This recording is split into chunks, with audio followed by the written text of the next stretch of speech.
Aprovechando unos días de asueto en los que estoy disfrutando mucho, vamos como quien no quiere la cosa con un nuevo vídeo dedicado a lo que tengo a bien denominar películas quinconeras. Tema que, por cierto, quería abordar desde hace ya algún tiempo. Vamos allá. Las fantasías de mi infancia iban ligadas a enormes monstruos, gigantescas bestias rebosantes de magia y poesía que me fascinaban.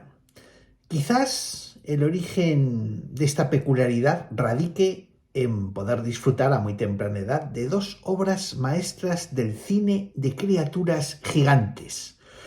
Os estoy hablando de King Kong, la primera versión del año 1933, y King Kong, el remake dirigido por John Guillermin en 1976.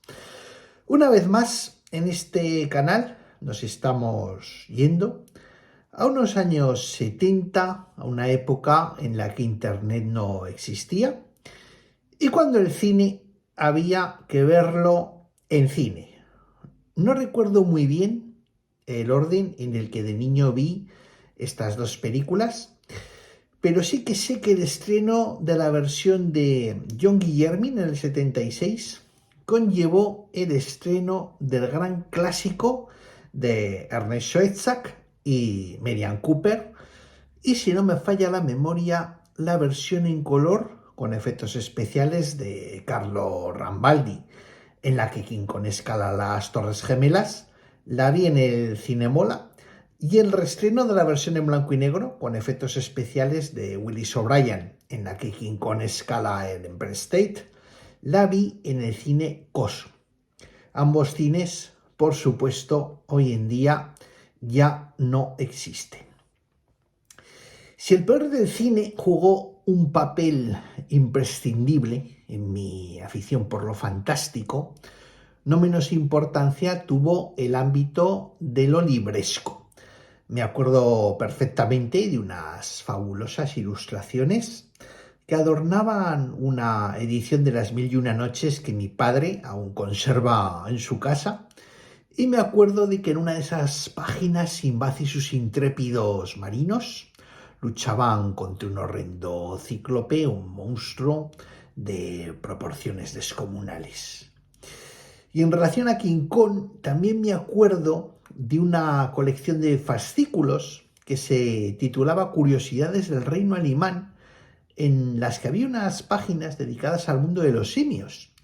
Una colección en la que todo estaba hecho a base de ilustraciones a mano, sin fotografías, y eran unas ilustraciones muy tendentes al sensacionalismo, que casi parecían portadas de la revista Creepy. Me acuerdo, por ejemplo, de un dibujo a todo color en el que se veía a una niña aterrada, raptada por un águila. Y me acuerdo también de un dibujo extraordinario en el que un enorme tiburón blanco estaba a punto de devorar con sus fauces a un submarinista. Y por supuesto me acuerdo de un enorme gorila erguido que agarraba un descomunal garrote con su mano, en donde podemos encontrar todo un precedente del protagonista de King Kong y la isla de la calavera, película bastante reciente que hoy por hoy es una de mis películas favoritas del inconmensurable universo del gran gorila. Pero antes de entrar un poco más en materia, todavía voy a contaros un par de curiosidades más. La primera, muy cercana al estreno de la película de John Guillermin, tiene que ver con un regalo que me hicieron los Reyes Magos, teniendo yo unos 3 años, y que me dejó totalmente impresionado. Era un muñeco de King Kong articulado que tenía una ruleta en la espalda que cuando la accionabas hacía que el simio gigante moviera los brazos. Y por otro lado, un Badelman esquimal que tenía un trineo y un perrillo y una trampa consistente en una catapulta con una red. y la gracia estaba en intentar cazar al King Kong con la red. Yo siempre pensé que el Madelman y el King Kong estaban estrechamente relacionados, como si el Madelman fuera una réplica del personaje de Jeff Bridges en la película de John Guillermin.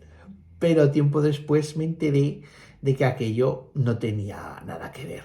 Eran dos juguetes totalmente independientes, aunque os puedo asegurar que su combinación estaba llena de encanto. Por otro lado, también me acuerdo de la fascinación que ejercía sobre mí una colección de tebeos inspirados en King Kong que se titulaba Konga, si mal no recuerdo, y otra que se titulaba Mitek, aunque esta me gustaba un poco menos porque el King Kong de turno no era orgánico, sino que era robótico. Posiblemente la psicología dispondrá de jugosas explicaciones acerca de la atracción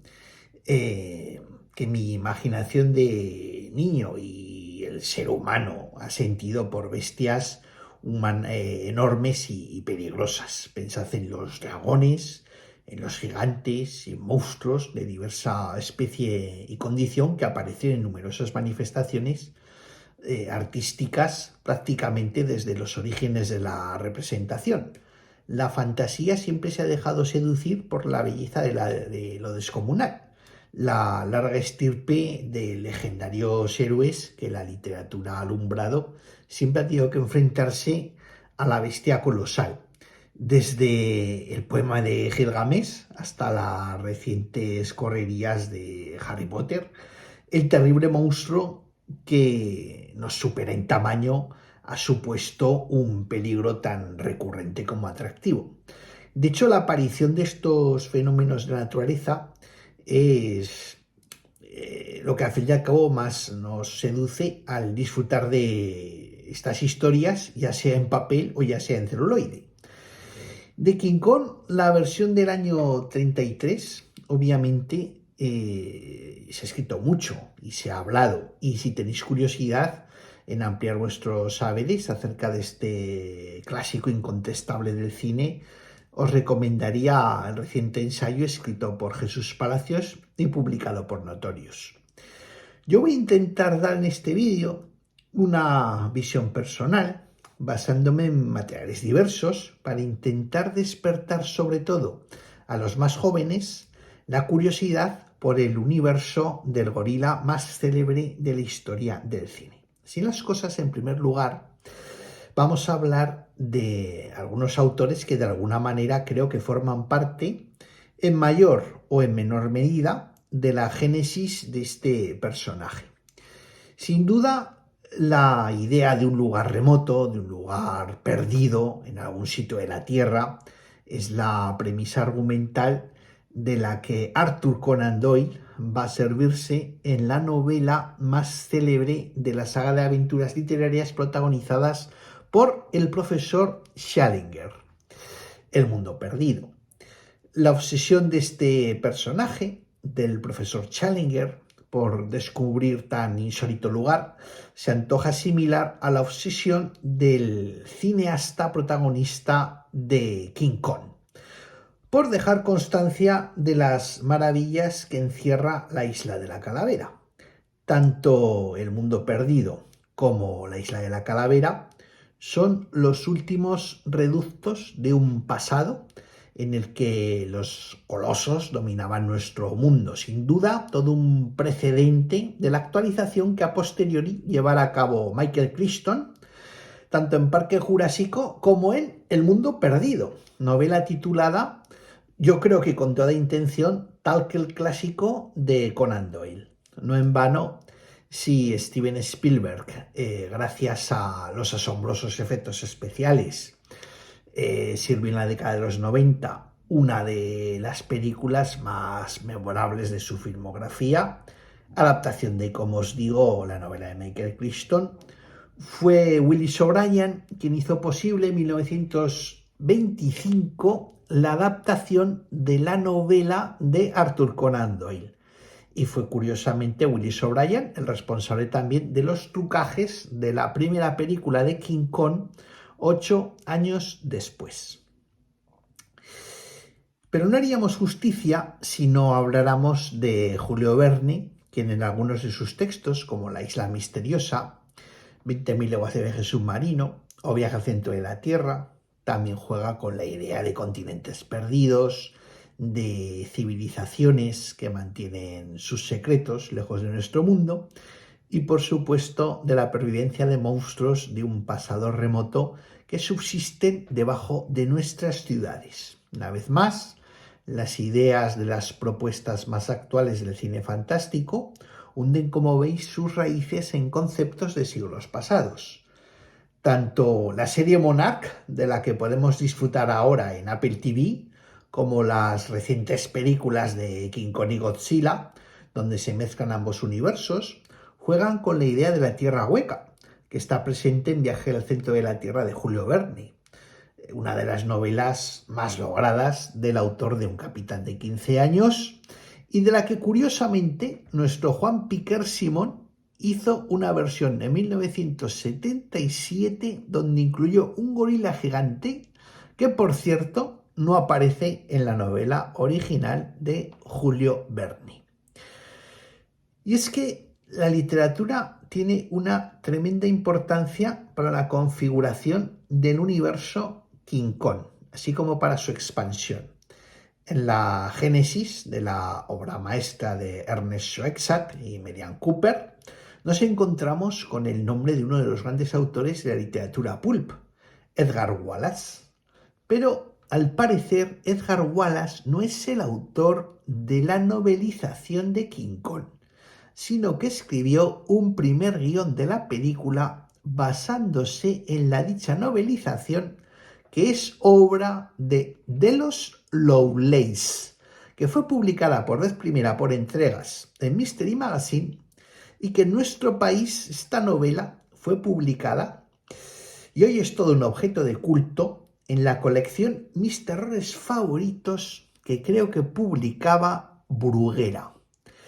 Y es una narración extraordinaria de la que resultan destacables tanto la atmósfera que se crea en las páginas previas a la aparición del gorila gigante, como todos los pasajes relativos a las aventuras de sus protagonistas en la isla de la Calavera. De hecho, resulta curioso que el grueso de la historia se centre en la parte concerniente a la recóndita isla, siendo mucho más breve la parte que transcurre en Nueva York. Sin duda, lo más destacable es el fragmento en el que los marineros van cayendo, acosados por King Kong, de un tronco con el que intentan cruzar un foso plagado de horripilantes arañas gigantes, lagartijas de descomunal tamaño y otras horrendas criaturas. Este fragmento de la novela fue rodado para la película original, pero debido a su alto contenido violento y espeluznante para aquella época, fue cortado en la sala de montaje y nunca, lamentablemente, ha sido recuperado. No obstante, Peter Jackson lo rehizo, utilizando las técnicas cinematográficas del King Kong del 33 e incluyéndolo como extra en algunas de las ediciones que se hicieron aprovechando su mastodóntica versión del año 2005. Quienes sintáis curiosidad por este célebre fragmento cinematográfico, podéis no obstante acceder al mismo aquí mismo en YouTube. Aquí está subido el fragmento y merece muchísimo la pena. Por otra parte, también resulta curioso que en la película del 33 sea más prolija y espectacular al recrear la parte ambientada en Manhattan, siendo el gorila mucho más agresivo y mucho más destructivo que en la novela de los Lovelace, que insisto, si tenéis ocasión y curiosidad y lográis acceder a ella, os recomiendo fervientemente leer. Todo un clásico o cuan al menos toda una pieza de culto. Pero hablando de clásicos, vamos ahora a centrar nuestra atención en un autor al que también considero significativo a la hora de tratar algunos de los aspectos que van configurando el universo King Kong. Me estoy refiriendo a mi admirado Howard Phillips Lovecraft, la literatura de Lovecraft ha sufrido una gran expansión gracias a otras disciplinas como el cine, el cómic o los videojuegos. Pero dicha expansión traiciona las características fundamentales de las narraciones del autor del horror de Dunwich. La literatura de Lovecraft es sugerente, sobre todo atmosférica. Sus cuentos nunca exponen de manera explícita los ominosos horrores de los que nos hablan. De ahí que adjetivos como indescriptible o insondable suelen ser abundantes en sus descripciones. Sin embargo, si dejamos al margen las magistrales adaptaciones que para el mundo del cómic hizo Alberto Breccia, el universo Lovecraft se puebla de monstruos plagados de tentáculos, incluso de muertos vivientes sedientos de sangre, en vehículos tan dispares como los juegos de rol o las películas de Stuart Gordon y Ryan Juthna. Lovecraft nos habla, al igual que lo hiciera Conan Doyle o Julio Verne, de dioses arquetípicos que esperan su despertar, de civilizaciones perdidas en las profundidades del mar o en las inexploradas regiones árticas, de amenazas latentes que nos vigilan desde más allá de las estrellas. Si las cosas, una de sus más logradas narraciones, En las montañas de la locura, no solo ha inspirado películas irrepetibles como La Cosa, como Alien o como Prometheus, sino que reflejan claramente algunos de los aspectos del universo King Kong. La idea del arquetípico mundo oculto estaba ya presente en la película del 33, donde se planteaba un contraste entre Manhattan y la isla de la Calavera, entre lo moderno y lo sempiterno. Es un contraste que resulta clave fundamental del discurso característico de lo fantástico, muy presente en la literatura de Lovecraft. La idea de que el hombre moderno es descreído, frívolo, cientifista, debe asumir la evidencia de lo arcano. El drama surge inevitablemente de la necesidad impuesta de la asunción de lo que a ojos del racionalismo resulta imposible. King Kong, icono de lo antediluviano, escalando el Empire State, que es un icono del hombre moderno, es sin duda, yo creo que una de las grandes escenas de la historia del cine fantástico. El cine, con las técnicas ilusionistas de 1933, logró plasmar espléndidamente lo que Lovecraft tan solo sugería. Si en Lovecraft la literatura es un arte de silencios, donde la omisión y la eliminación de palabras resulta fundamental para construir un discurso subyugante, en King Kong el cine apuesta por la visualización, por el movimiento como recursos protagónicos de construcción del sentido. Schoedsack y Cooper, junto a Willis O'Brien, por supuesto, plasman lo que Lovecraft sugiere. La pantalla de cine se transforma así en un irrepetible retablo en blanco y negro que parece directamente extraído de una pesadilla del autor de los mitos de Tulu. Y siguiendo con Lovecraft, su sombra se alarga, llegando hasta el replanteamiento más actual del universo King Kong, el festival de monstruos en el que la franquicia se ha transformado en estos últimos años, donde no solo encontramos al gran gorila, sino que también encontramos a Godzilla, encontramos a Mothra, encontramos a King Ghidorah,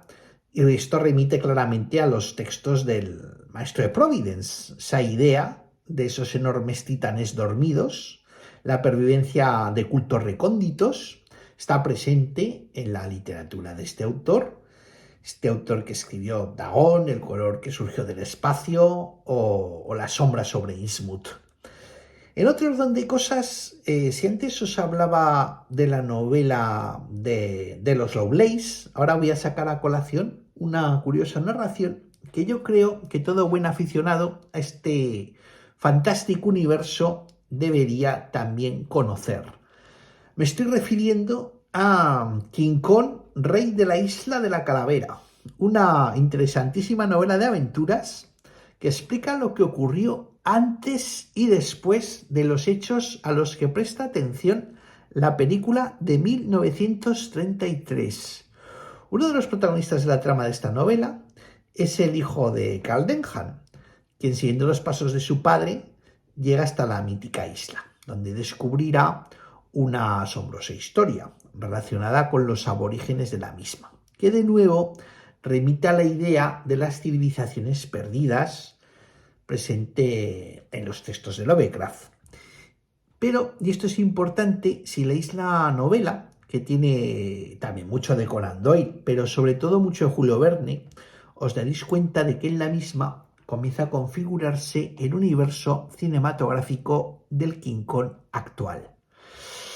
Es esta una novela con ilustraciones muy curiosas, algunas de las cuales en la parte final rescatan el pasaje del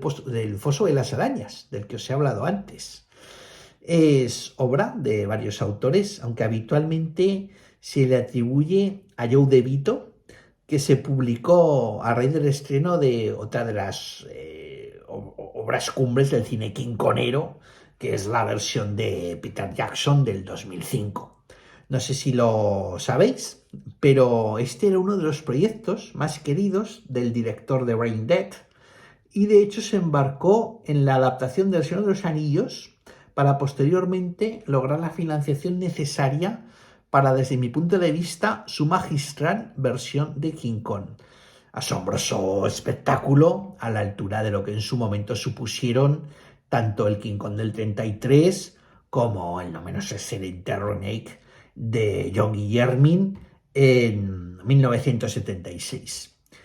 Así pues, la novela de la que os estoy hablando, que os recomiendo fervientemente, se antoja como un curioso puente entre la película de Peter Jackson del 2005 y el ciclo de películas actuales, junto a la serie de televisión de Monarch y toda esa curiosa teoría de la Tierra hueca que, como hemos visto, tenemos tanto en el Julio Verne de Viaje al Centro de la Tierra como en, insisto, esta interesante novela, King Kong, Rey de la Isla de la Calavera. Pero ahora nos vamos a ir hacia atrás en el tiempo, una vez más, no ya hasta 1933, sino hasta 1975, año en el que una película con monstruo marino impacta al mundo entero. Tiburón, estrenada en mi ciudad, en Zaragoza, en el ya desaparecido Cine Fleta, aquella enorme boca dentada que devoraba a la gente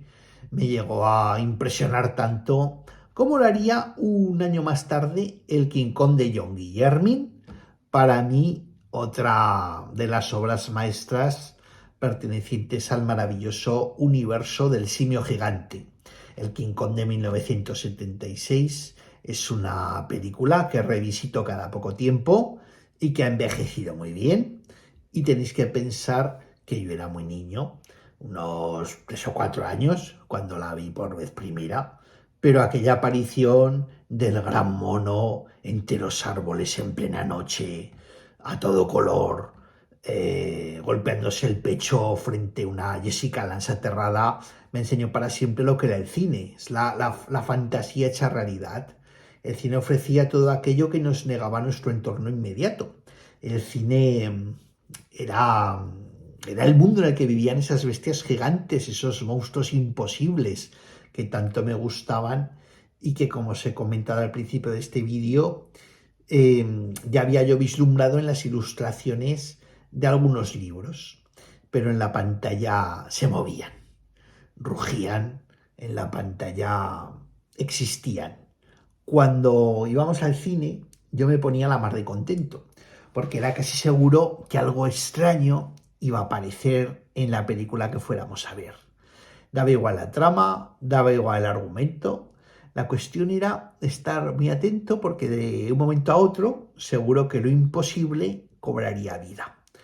Y qué bien lo pasé viendo las avispas gigantes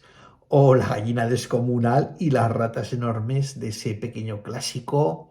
que lleva por título El alimento de los dioses, por ejemplo, y del cual tenéis mi comentario aquí, en este mismo canal. Un comentario muy curioso, yo creo que muy interesante, que también os recomendaría ver, si os gusta este vídeo, claro. Años después, investigando por mi cuenta, descubrí que el cine nació ligado a las barracas de feria, a las atracciones. Espectáculo, en cierta forma, de prestidigitación, émulo sofisticado de lo que fue el freak show y de la caseta del terror. El aficionado a las experiencias fuertes pagaba su entrada para asomarse a una ventana abierta a un mundo imposible, a una realidad alternativa. Todo lo del cine social y lo del compromiso artístico vendría obviamente tiempo después. A pesar de que el invento de los hermanos Lumière ha ido mutando, su naturaleza está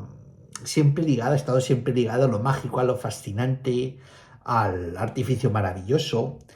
que consigue desde los tiempos de Georges Méliès o de Segundo de Chaumont el truco y el efecto especial.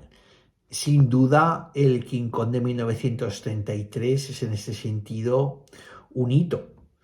pero no menos espectacular resultaron en sus diferentes épocas la película de John Guillermin, la versión de Peter Jackson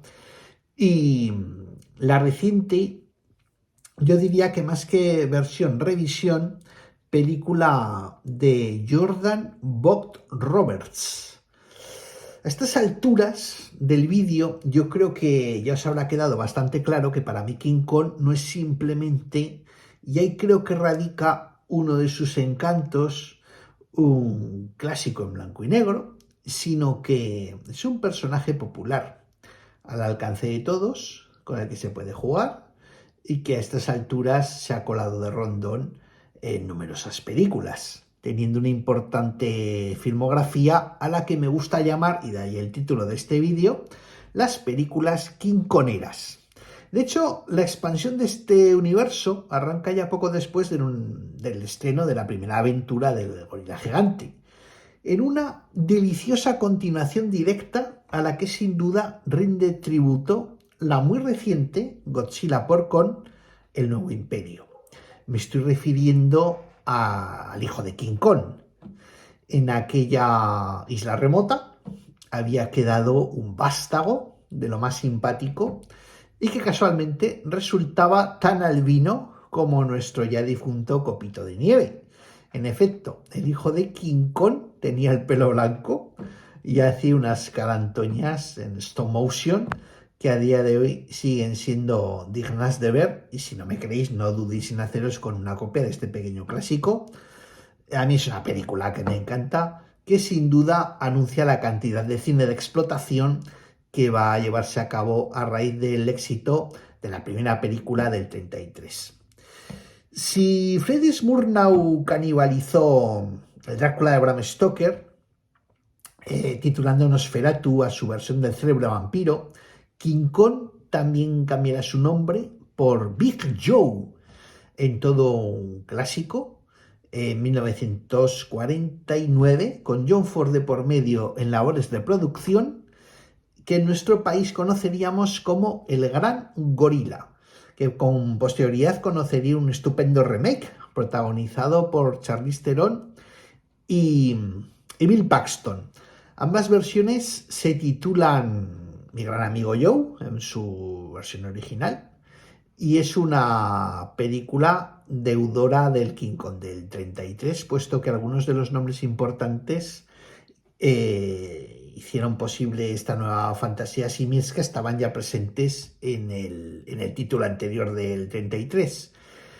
Dirigida por Ernest Schuezer con Robin Armstrong entre algunos de sus actores, sus extraordinarios efectos especiales fueron obra una vez más de Willis O'Brien, valiéndole el instituido Oscar a los mejores efectos especiales. Resulta además destacable el hecho de que estamos ante uno de los primeros trabajos, de uno de los grandes trabajos de los rodajes cinematográficos, Ray Harryhausen,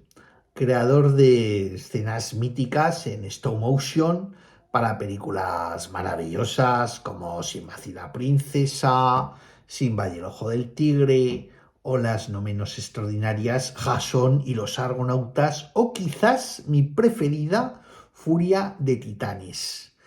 El sentido del espectáculo de Ray Harryhausen y la puesta en escena de lo extraordinario en sus películas suponen sin duda fuertes deudas contraídas con el King Kong original de 1933. No es de extrañar, pues, que Harryhausen, discípulo de Willis O'Brien, sintiera en su juventud fascinación por los trucajes cinematográficos gracias a los rompedores trabajos de quien fue su maestro. Como vamos viendo, el quinconismo cinematográfico, valga la expresión, o como me gusta decir a mí, las películas quinconeras, van constituyendo todo un subgénero, una ramificación más del cine fantástico y de terror, que a veces con presupuestos exiguos plantea las posibilidades donde prevalecía el gorila asesino,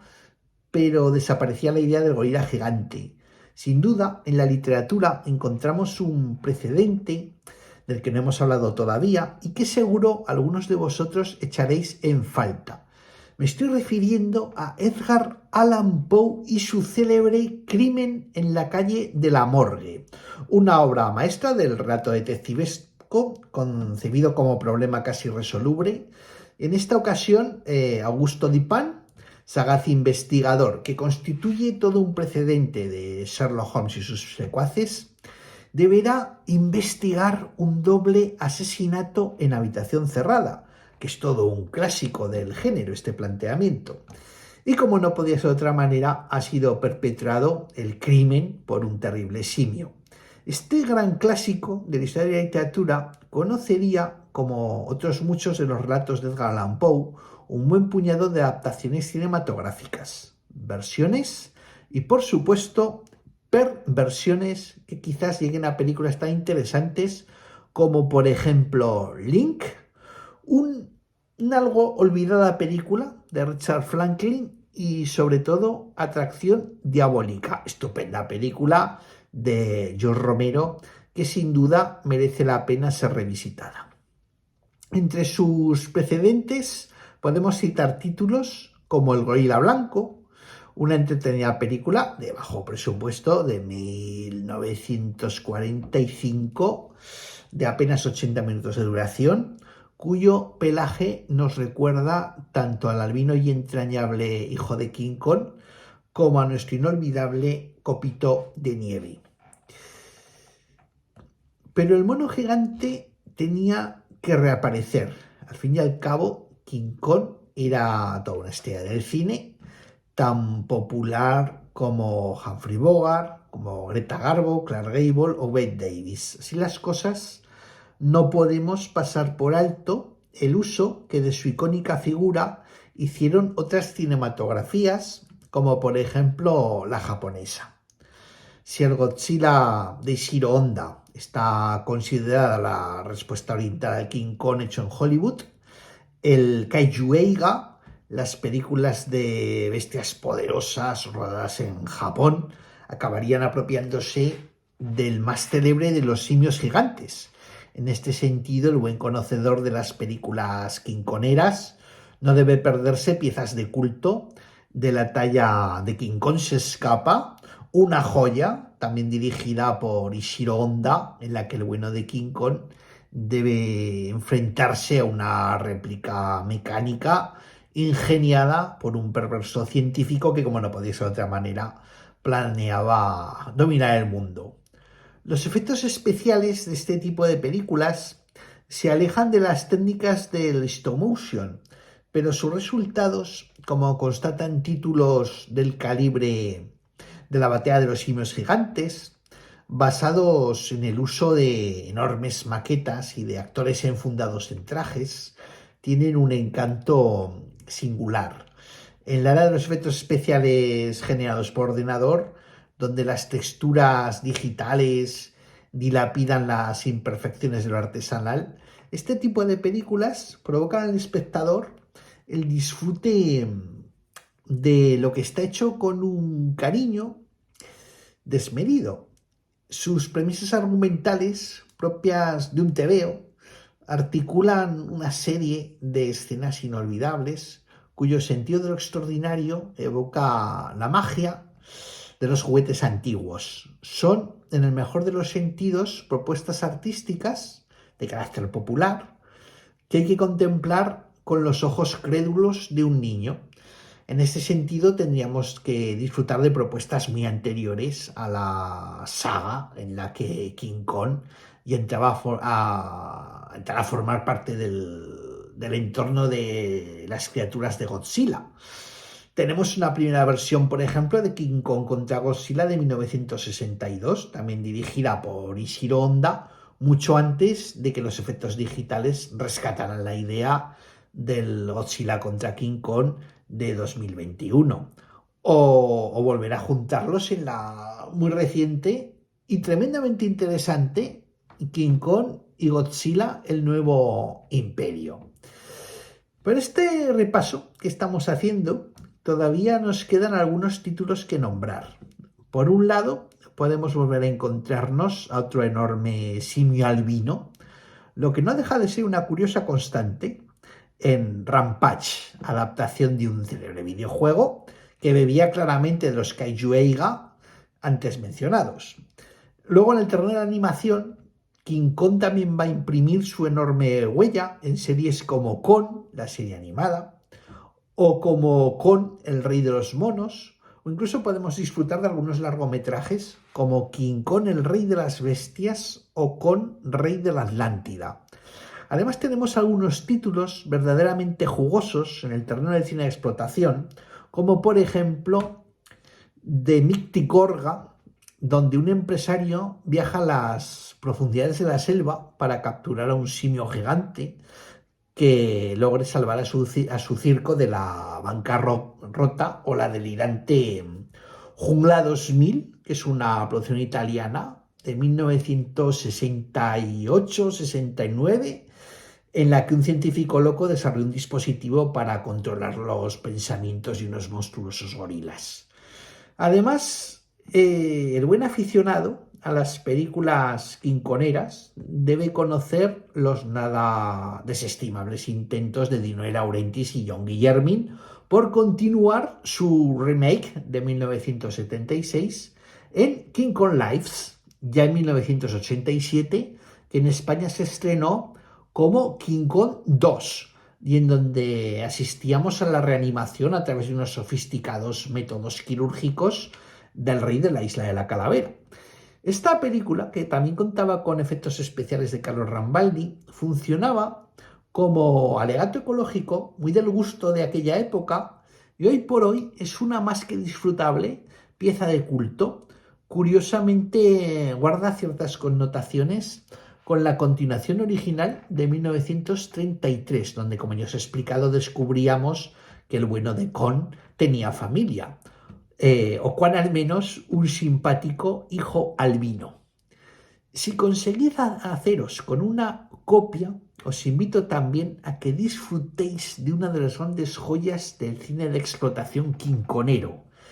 El gorila ataca. En esta ocasión estamos ante un King Kong en 3 dimensiones que lanzaba unas enormes rocas desde lo alto de una montaña que salían de la pantalla gracias a las gafas que entregaban con la compra de la entrada. Es una película que vi hace muchos años en el Cine Torrero en Zaragoza, tal y como os digo, en 3 dimensiones, y que me dejó absolutamente encantado. Pues por fin King Kong se atrevía a salir de la pantalla, gracias a aquellas gafas de cartón con un plástico rojo y otro azul para cada ojo.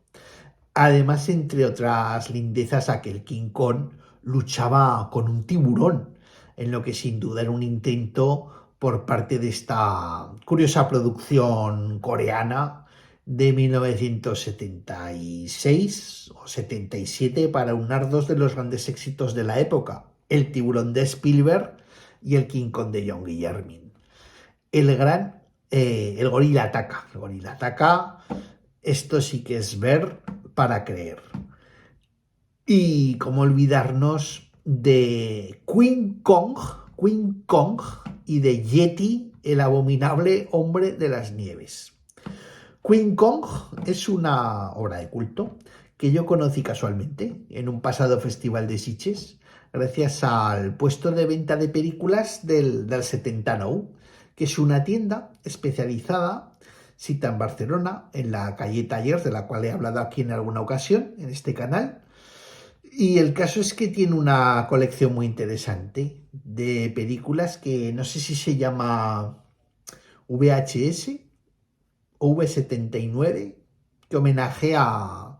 estos inclasificables títulos de la época del VHS, donde editan verdaderas rarezas, como por ejemplo El hombre puma, que es una magnífica película de superhéroes, que la compré también en el puestecito este de Sitges, o Amenaza en la noche, que es también una película tremenda, o esta de la que os hablo,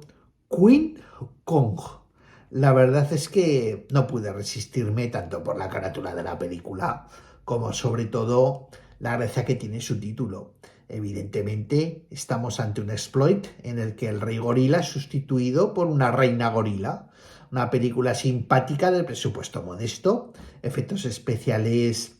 que muy lejos de la brillantez del King Kong de John Guillermin tienen un encanto, el de esas películas king-koneras que a mí tanto me gustan.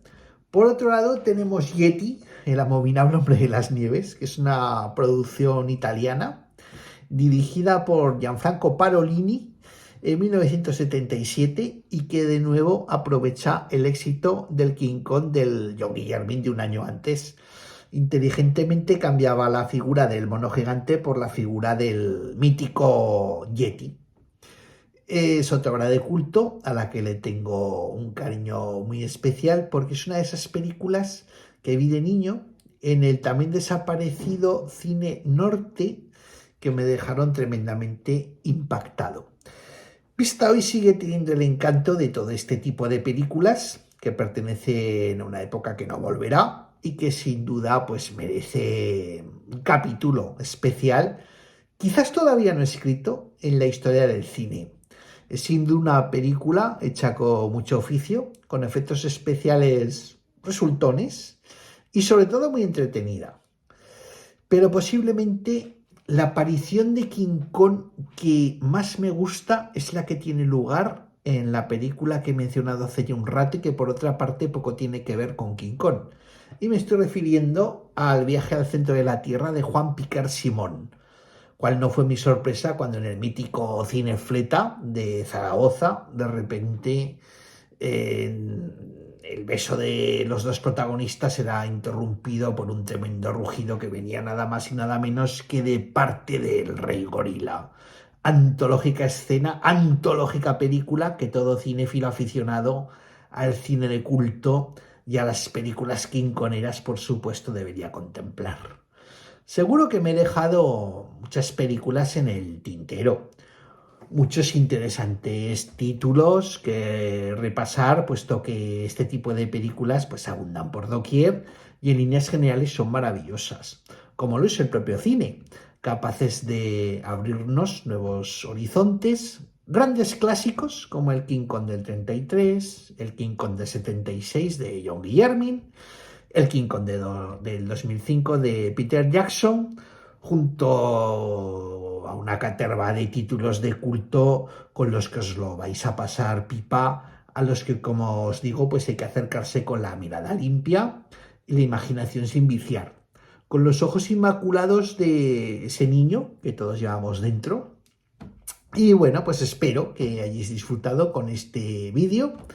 y sobre todo, tal y como suele ser la pretensión de este canal, os haya yo sugerido, pues bueno, materiales suficientes para que os entretengáis buscándolos y viéndolos o leyéndolos, tanto cinematográficos como literarios, para que podáis saciar vuestra curiosidad y sobre todo para que podáis pasar unos buenos momentos. Muchas gracias.